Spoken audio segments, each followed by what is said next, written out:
Sure. We'll go ahead and get started, and we can wait for people to jump on. I know we had the link issue, so people probably file in as they get the new updated link. But welcome, everybody. We're excited for you to join us today. We have a couple awesome speakers for you today, and we really wanted just to tell you more about SNDYE East to start, because some of you aren't familiar, I know. So we started from SND, which is the main Successor Dallas networking group that meets once a month, and they have a monthly speaker come in and a great, awesome networking period. And so we decided to focus more on the young executive side too, and just really bring more professional and personal development to young executives. And that doesn't encompass any certain age. It's just, we just really want to offer happy hours and lunch and learns and things like that to really help the development of that. So that's what we're doing today, is our lunch and learn in November. And so I would love to have you guys get involved, if you're interested at all, or have any people at your company that might be interested. You can connect with Sadat Rashid. He is on our call right now down there. He's our VP of membership, so feel free to talk to him offline. But yeah, I'd love to get started and introduce our two amazing speakers today. So first of all, we have Andrew Reed, and Andrew received his law degree from SMU Dedman School of Law, and is also a member of the Texas Bar Association. And he has gained valuable experience representing a wide range of clients, anywhere from individual investors to large multinational corporations. And he currently works for Carson's and Cahoon. So he also has quite the musical knack and plays both the violin and guitar in his free time, and loves writing and recording music as well. So welcome, Andrew. And next we have Bhavini, is that right? Bhavini, so sorry, Bhavini. It was close. Love that name, Bhavini. And so she's a general counsel with over 17 years of experience at the intersection of business, technology, and law. And so she's received multiple awards, including D Magazine's Best Lawyers in Dallas. And she's served on numerous board and committee roles. Over the years, she's presented on many different privacy laws and social media policies and intellectual property protection and enforcement. So please help me welcome Bhavini and Andrew.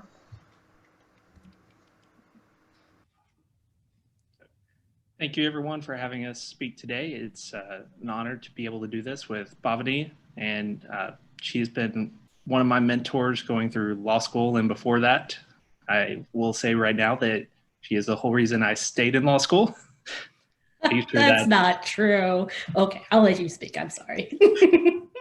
But really wanted to give you kind of an intro, since COVID is affecting all of us. It's one, everywhere we're going, you have an issue related to COVID, whether it's having to wear a mask when you go into business, where you're able to work. You don't know how it's going to affect you. So our goal today is to provide some general legal recommendations, some guidance, some education.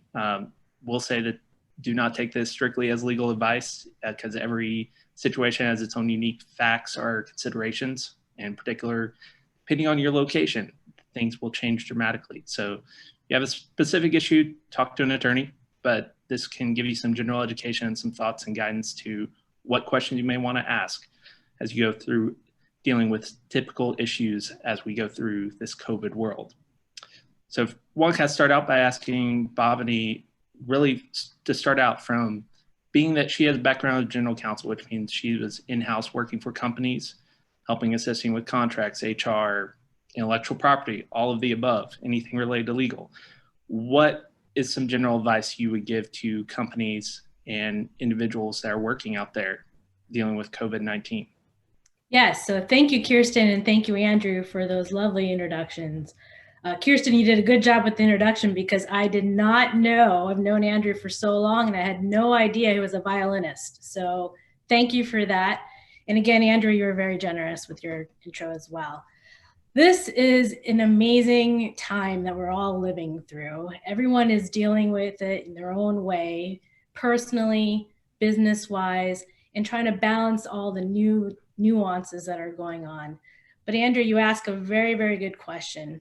From a general counsel perspective, I think there's a lot of things you need to think about. How are your employees? And many of us have already done this because we're, several months into this process, but how is your business going to change? How does your interaction with your employees going to change? How are your customers and your suppliers and your vendors and all your relationships that are crucial in the business? How are they going to change? Once you've done that and you have some good input from HR and you have some good input from legal and your business teams, your sales teams, your manufacturing teams, whatever teams may comprise your business, it takes some time to kind of figure out what you need to do to change your business, adapt your business, and deal with the global economy that has changed by this. So one of the things that I suggest that you do once you figure out what has to change and what needs to adapt is figure out how to codify that into your company policies. That's difficult to do because you're taking so much information, so many different changes, and you're putting it onto paper. But it takes time, and I promise you, you can do it. And if you think of your documents as living documents that can change as the times change, as you're thinking about the processes change, that's probably the approach that I would recommend. It needs to be practical, it needs to be adaptable, and keep in mind that your business is made up of people, and people are dealing with a lot of different things right now. And so when you write your policies, make sure that they are people friendly. I think a lot of lawyers and legal teams, and maybe even sometimes HR, forgets that it has to be people friendly. So that's my recommendation as general counsel. That's a lot of information, but let me know if you have any specific follow-ups to that, Andrew. Yeah, so I'd like to really ask what kind of your guidance would be in terms of some policy specifics. For example, what type of workplace environment should there be restrictions on that? If it's remote work, how do those type of environments? Yeah, so for remote workers, there's several things you need to keep in mind. There's regulations from OSHA, for example. OSHA requires that your employees are in a safe environment. It's unclear, however, whether that applies in a personal home of your employee. There is some law and regulations that say that it does. And also from an EEOC perspective, there may be some issues about accommodations. So for example, if you're asking your employees to use the company equipment at home, do you have to comply with certain ergonomic requirements that that particular employee may need? So those are some specific things that you should think about from a remote employee perspective. And then from the company perspective, well, you're asking your employees to access documents and files from home. You have to worry about security issues, access issues, whether you're going to allow them to print anything at home, whether you're going to allow them to save anything on their personal devices at home. That's very important. And then you may want to also, depending on the type of business that you own, if there are some highly sensitive issues or activities that that employee is working on, do you have to require them to be in a separate room?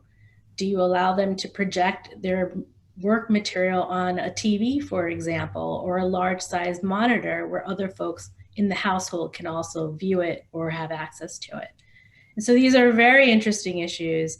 They're very business specific. No two businesses are going to operate alike, but depending on what industry you're in, you may have to address them. Thank you for those guidance. Now, kind of a follow-on to that is in terms of writing the policy, for example, with respect to if somebody has gotten COVID-19, what issues with that policy in terms of, do they self-quarantine? Does the company automatically shut down? Is there, going along with that, if you're having to take extra precautions because someone has been sick in the business area, do you have to give any type of accommodations for religious reasons or in terms of disabilities as well to assist with that? So several different questions there. Let me take the last one first.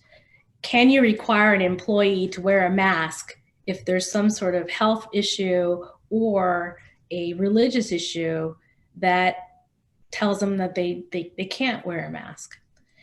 The answer to that is we just don't know. The law is so murky on this issue. What I would advise businesses to do is look, your business is made out of people, made up of people. So your policies are going to have to reflect the people in your business.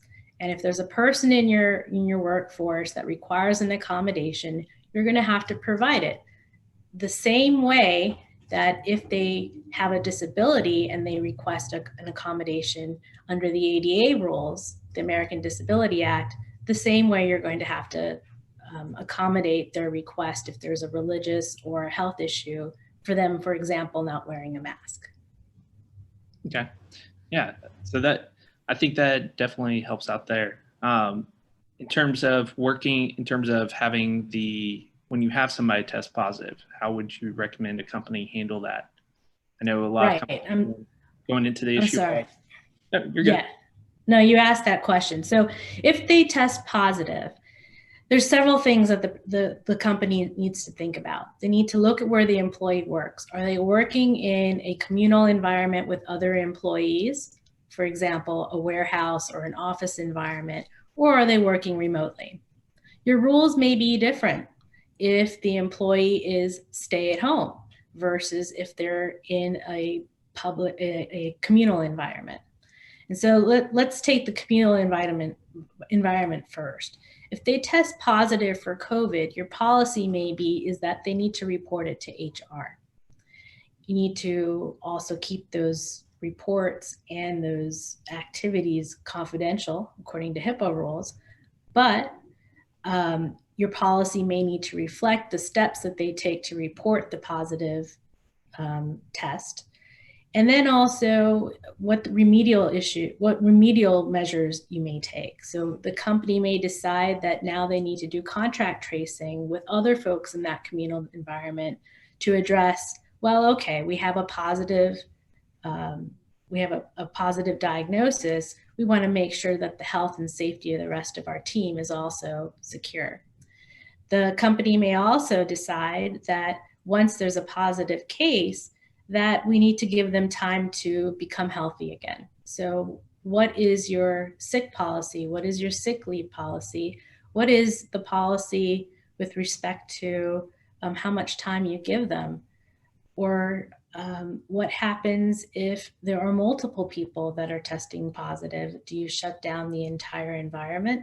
Do you figure out different isolation rules?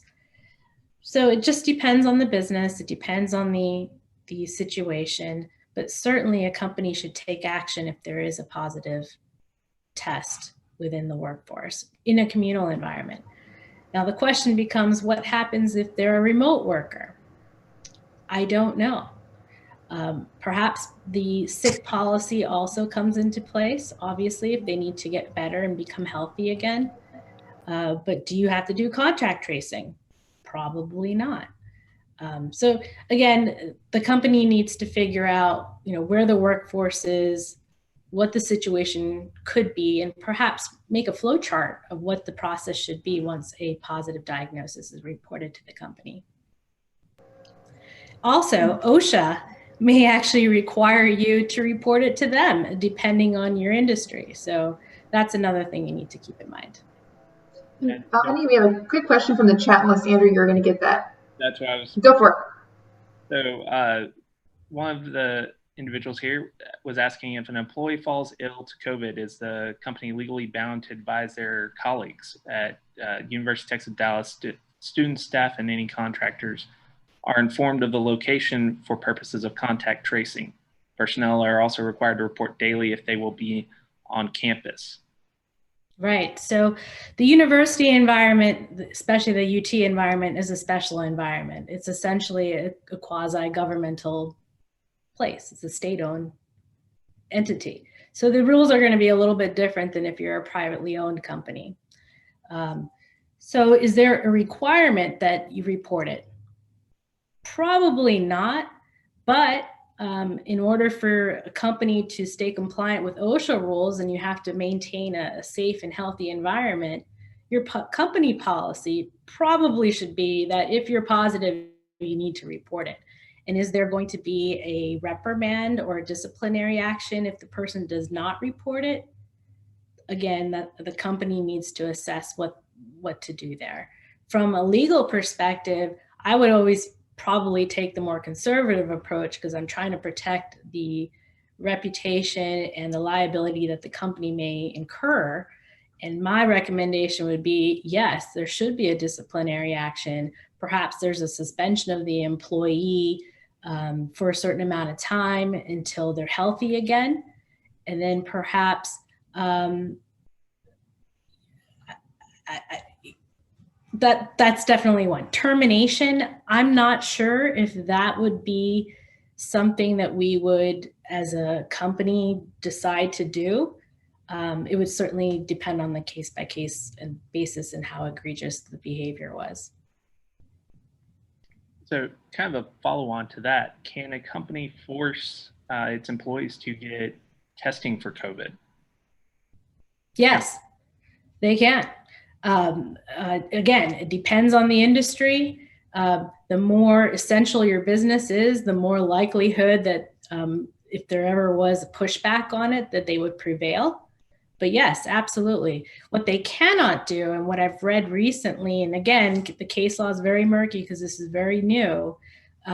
What they cannot require employees to do is do antibody testing, which basically shows whether you're quote unquote, and the science isn't there yet, but whether you're immune to COVID once you have it. And if you supposedly have antibodies in your body, then you're immune. Employers are not allowed to do that testing today. Okay. So I know you were talking about remote employees, kind of two issues that rise up with that. If a remote employee is traveling for any reason or lives in a location, say out of state from their business, how would that be affected? Can a company be forced to have its employee tell them when they are traveling to locations that are higher risk? Maybe some cities and counties and states are using like level 1s, 2s, and 3s. Others are using high, medium, low, red, orange. When you get that high risk area, can they be tell that? So under certain regulations under the EEOC, the answer is yes. Companies can require employees to report that they have gone to high-risk areas. Again, the scale of that really depends on the enforceability of it, or to have that stand up if it's ever challenged, probably grows better, or you have a better chance of keeping it as your company policy if you're in an essential business. So for example, my husband works in the food industry.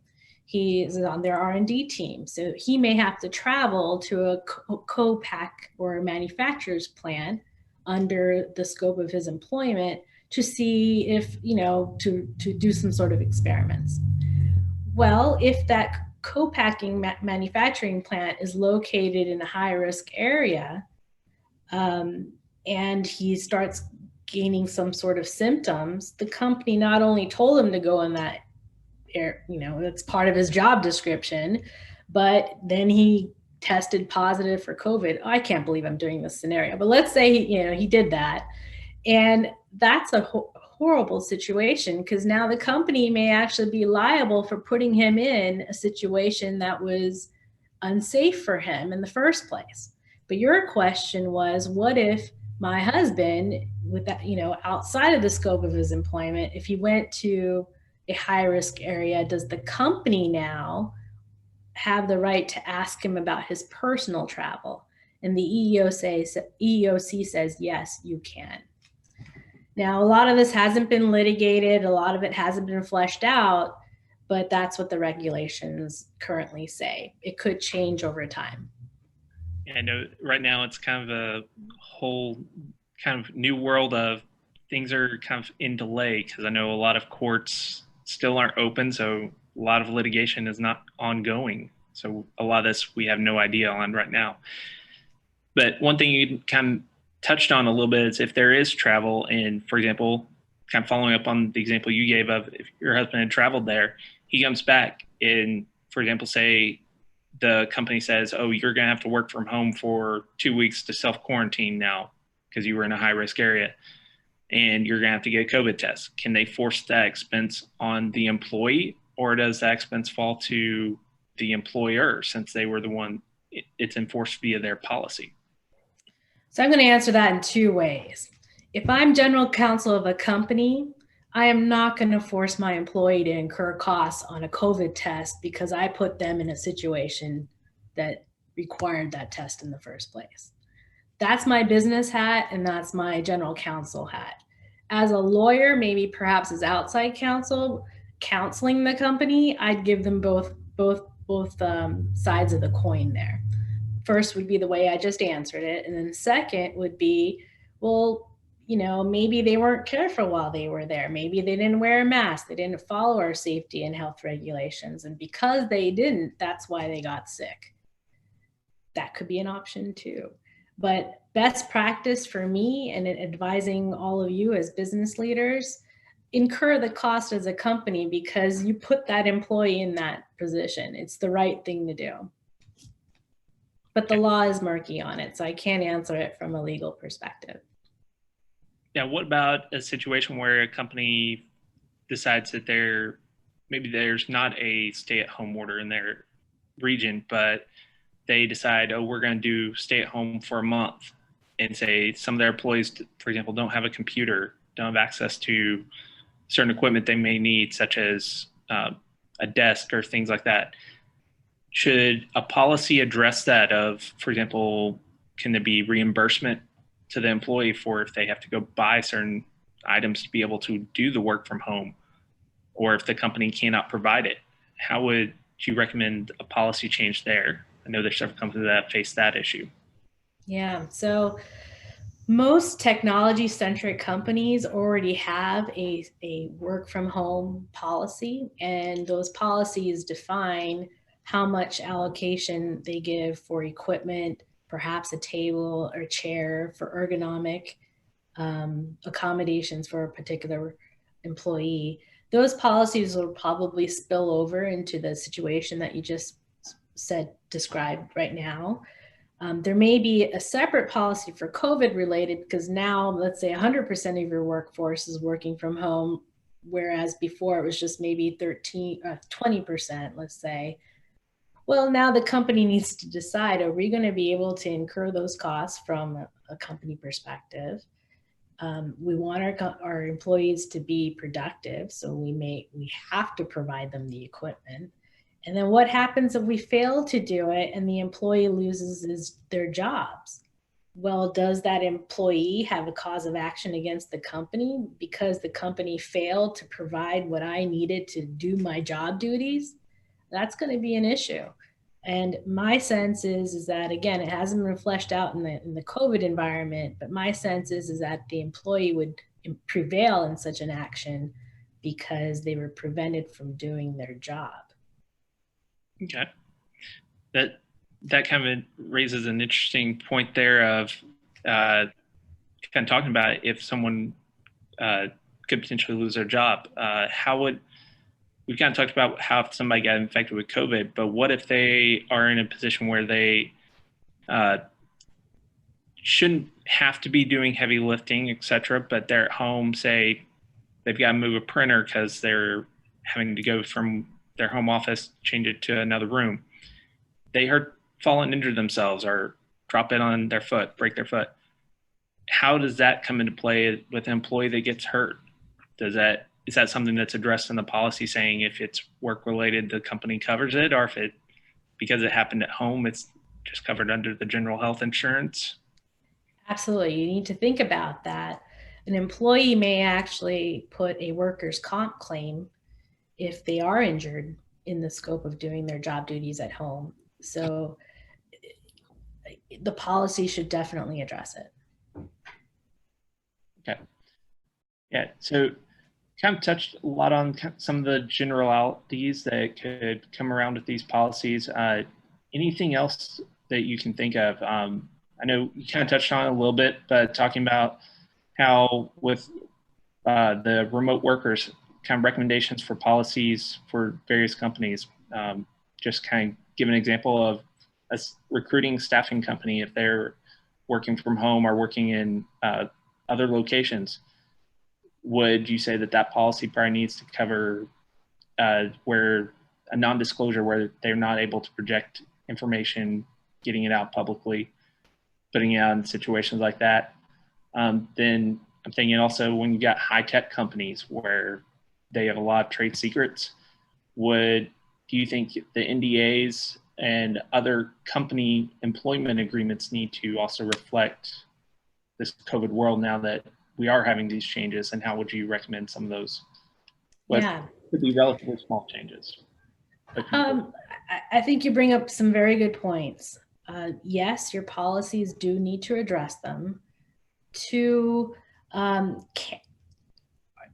you should seek counsel on this, because if you amend your employment agreement, for example, you may owe your employees additional compensation because of it, because it's not the original employment agreement that they agreed to when they came on board. And so you're going to have to figure out how to roll this out so that you don't incur additional compensation that's required to your employees because of those changes. So that's number one. Number two, you also asked about what other things need to be put into the policy for security purposes. Again, I think the staffing agency scenario that you brought up, there's going to be some sensitive information that your employees may have access to from home. And so if you have, for example, a secured, encrypted portal to access that information, rather than having perhaps maybe an Excel file just going back and forth, something that's password protected, whatever seems reasonable for you and your company and the industry standard for your particular company, you should probably adhere to that.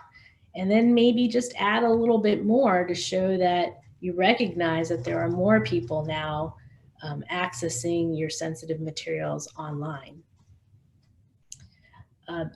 The other interesting thing is, well, what if you require now your employees to have high-speed internet, because you require them to be able to access perhaps a secured tunnel to access company confidential information in? That's something you need to think about. I mean, not everyone has access to broadband. Well, what do you do? Do you compensate or reimburse the employee for that type of expense? Or do you perhaps offer them, negotiate a pre-negotiated discount for those service providers, from broadband service providers? I don't know, but certainly try and be as creative as you can, because as a business, I recognize that you need your employees to be productive, but you also need to make sure that you're protecting your intellectual property, your trade secrets, and all the other things that you and I think about, Andrew, as IP attorneys. We dream about it. And those are the things that businesses need to make sure that they're keeping secure and think about when they're drafting their when they're drafting their policies. So we had another question in the chat of what is the legal recourse for employees, i.e. hazard pay for bus drivers who are exposed to the public or any other public service worker whereby a patron refuses a mask and the public servant is infected? Kind of what is the recourse of an employee in terms of, and I think it kind of changes if it's government versus a business.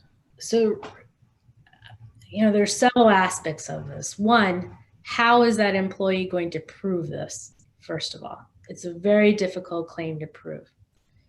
Stepping back even further, does the company incur liability?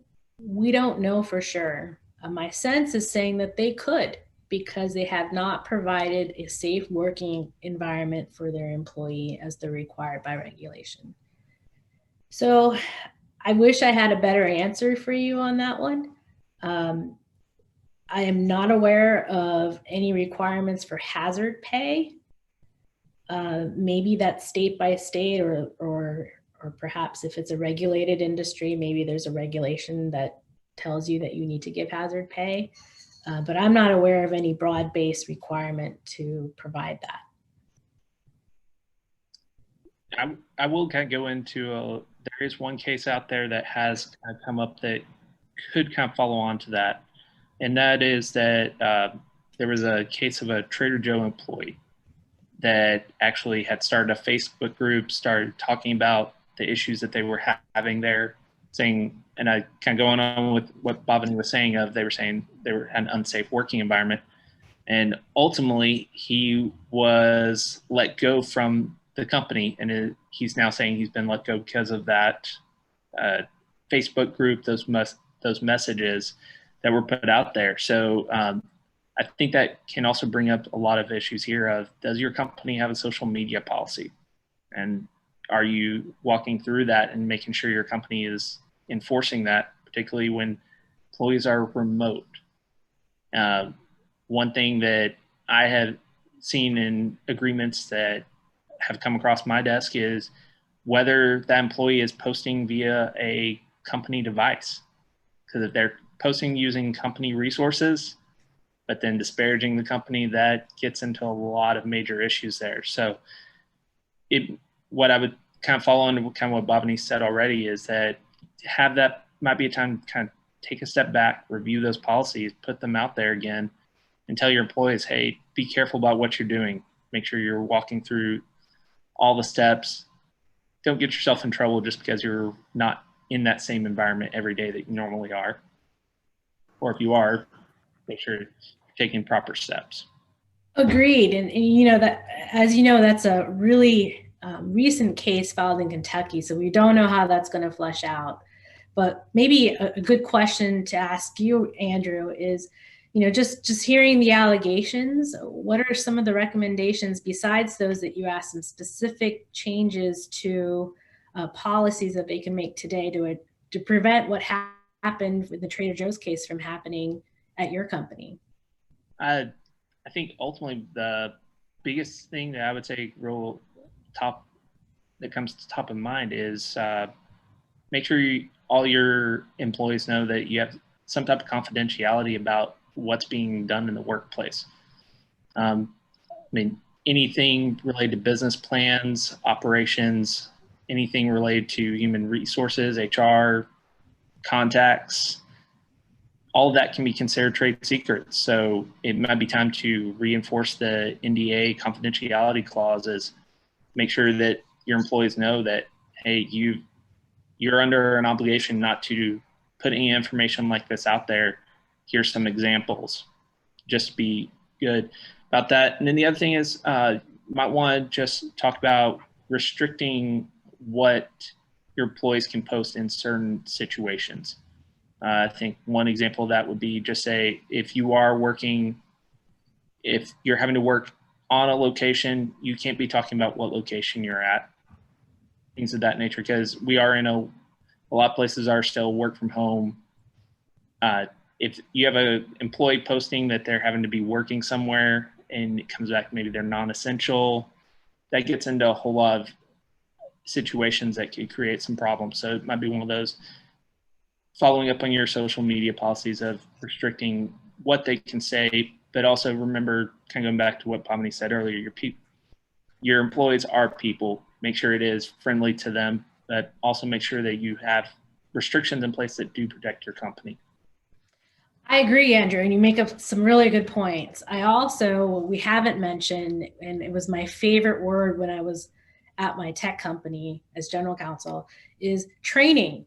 You can have all the policies in the world, but if your employees don't understand what's in them, it's going to be meaningless. So following up to what Andrew said, I think social media policies and the confidentiality policies, the trade secret policies, they're very important to actually do training on. So I 100% with you, Andrew.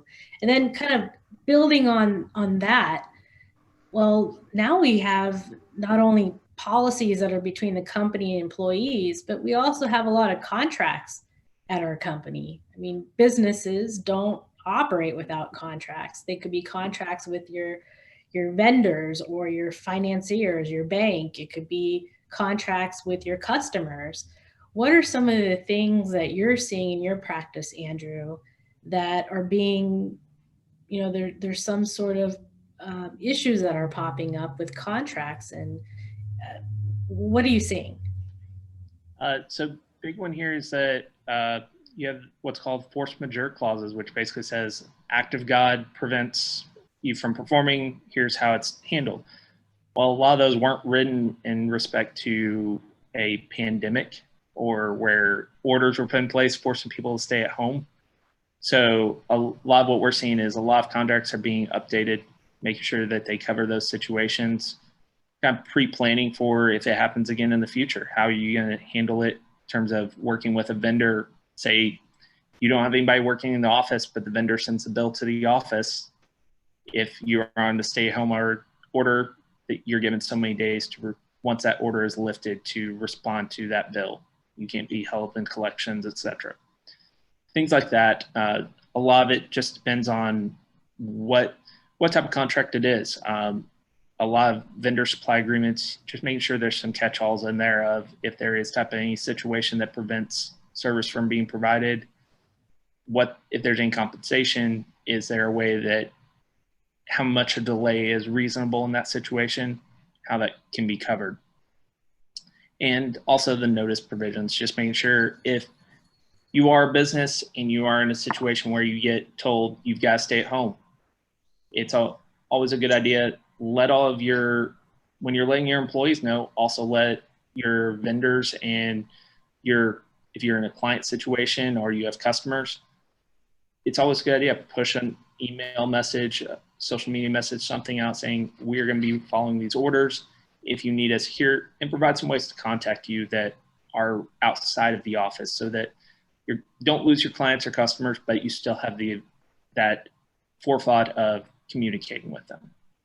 That's what we're seeing a lot. I have a question, if you don't mind. This has to do with COVID as well. So I'm a part of other networking collectives, and real life scenarios that keep occurring are people asking in terms of legal help if they have contracted COVID, the company is asking them to come back to work, but they keep testing negative. What is their protections? And what is the time frame on that, especially if they're continuing to test negative? So but they were diagnosed initially with COVID positively. Is that what the question I'm sorry. is? They keep testing positive. Positive. Okay. Yeah, thank you. No, I was confused. Okay, that makes sense. Go ahead, Andrew. If situation of if they're testing positive like that and continually testing positive, I would definitely. We do have the CDC recommendations of 14 days, so it's one I think really you have to follow that recommendation. Another follow-on I've seen is a lot of the cities and states have put out there saying if you have 3 consecutive tests of negative tests, that's enough to allow you back even if it hasn't been 14 days.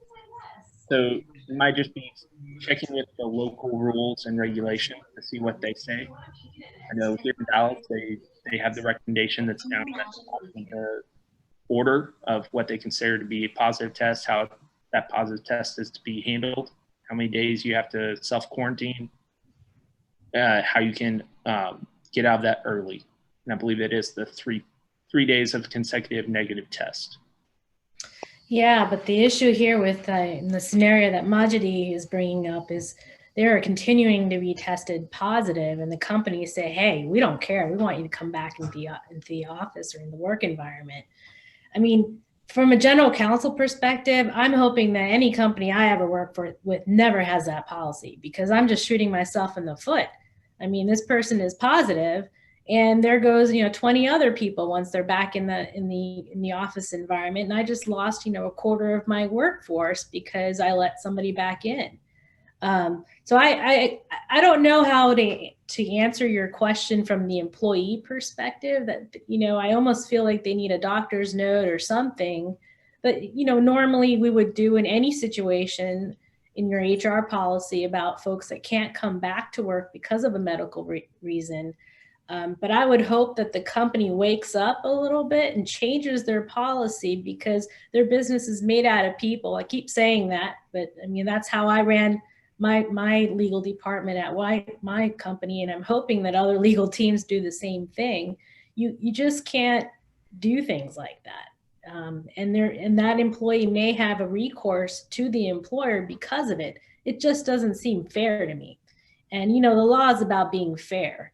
I know we get stuck in what the law says and what rules and regulations say, but it just doesn't feel fair to me. And I would hire, if I was general counsel, or if I was hired by your employee, I would figure out a way to get the employer to be more fair. But not every employee has the resources to do that.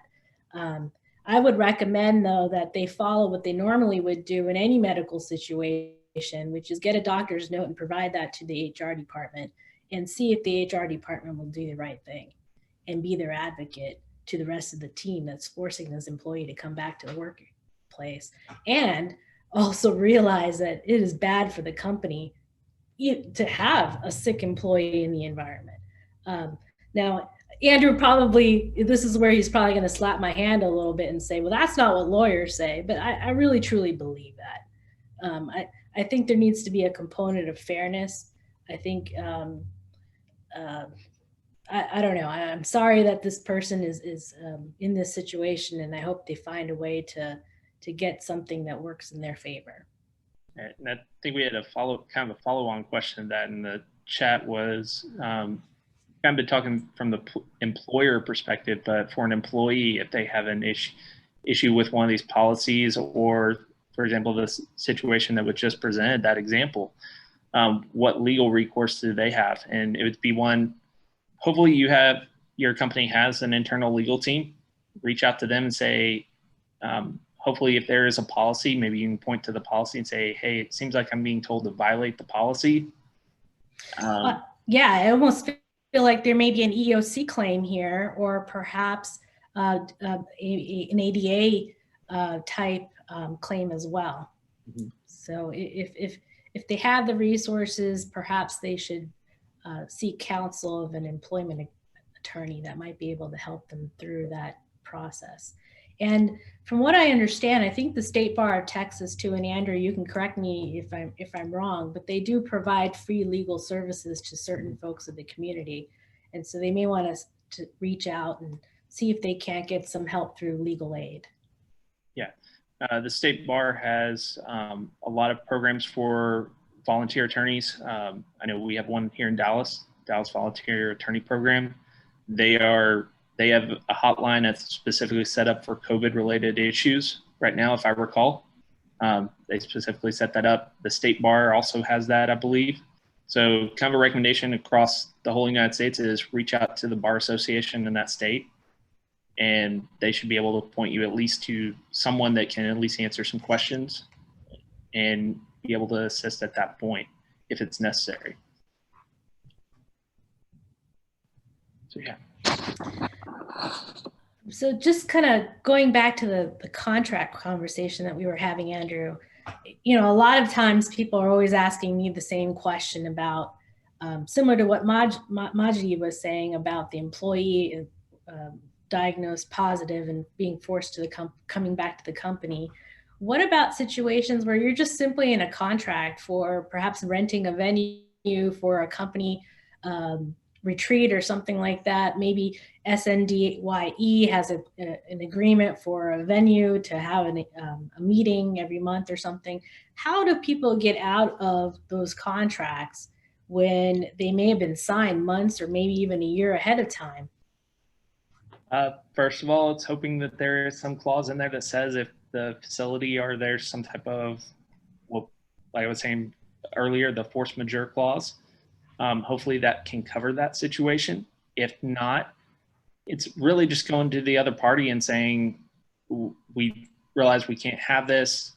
How can we resolve this? I know a lot of events here are putting it on where they're postponing their events, where they're still using the venue, but saying, oh, we're not going to use that venue for another 6 months, 9 months, maybe a year down the road.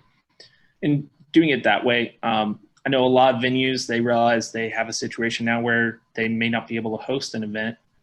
So some of them are putting it where they can have virtual events, be able to connect people that way, have limited space at the facility, maybe reduce the cost of the facility.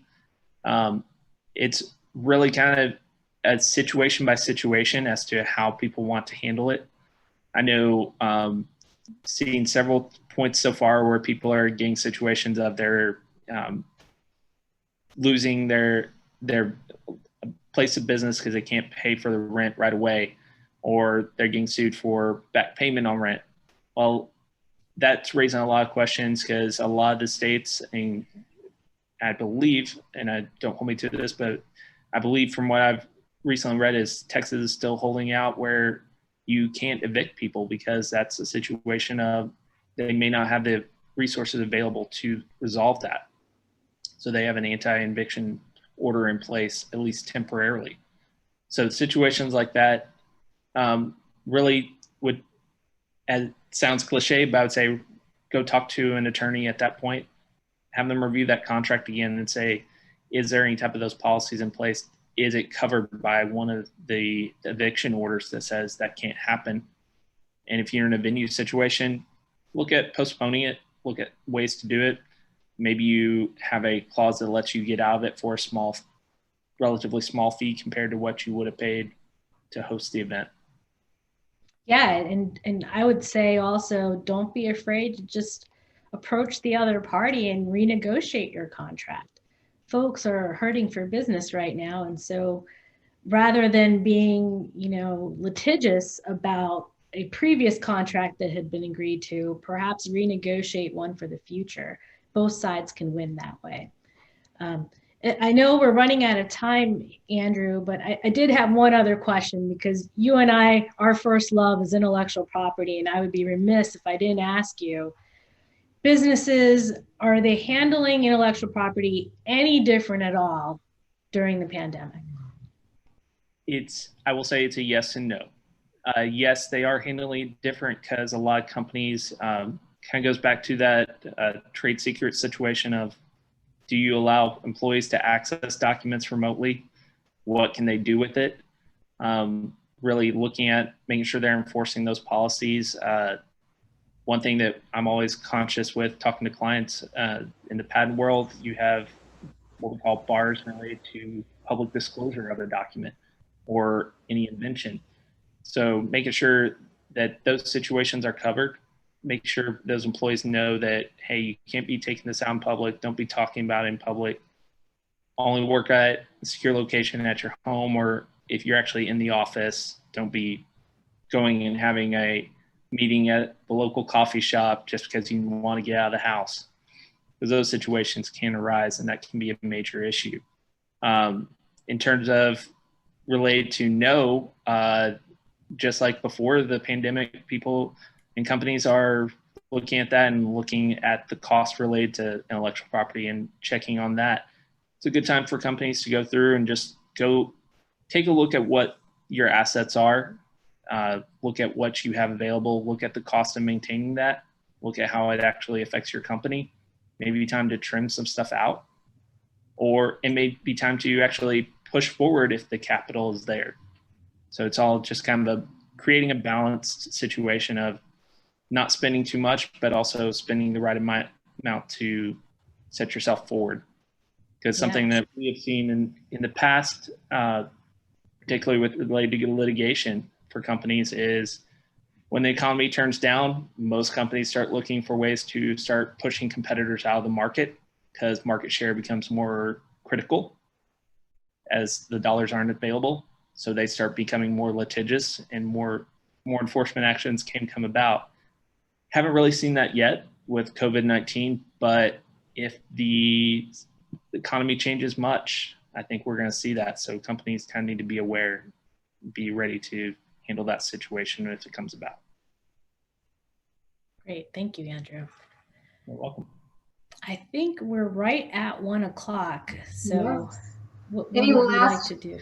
Any last burning questions? Anybody?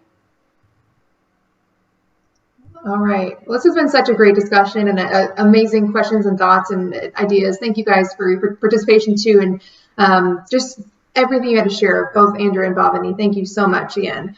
And I know they'd be willing to help further if you guys want to connect with them offline on LinkedIn. I just know they're a great resource for anybody that needs some help or has any additional questions at all. So hope you guys all got something great out of this discussion, and hope you all have a great rest of your afternoon. Thank you, Kristen. This was fun. It was great meeting all of you. Thank you both. Thank you.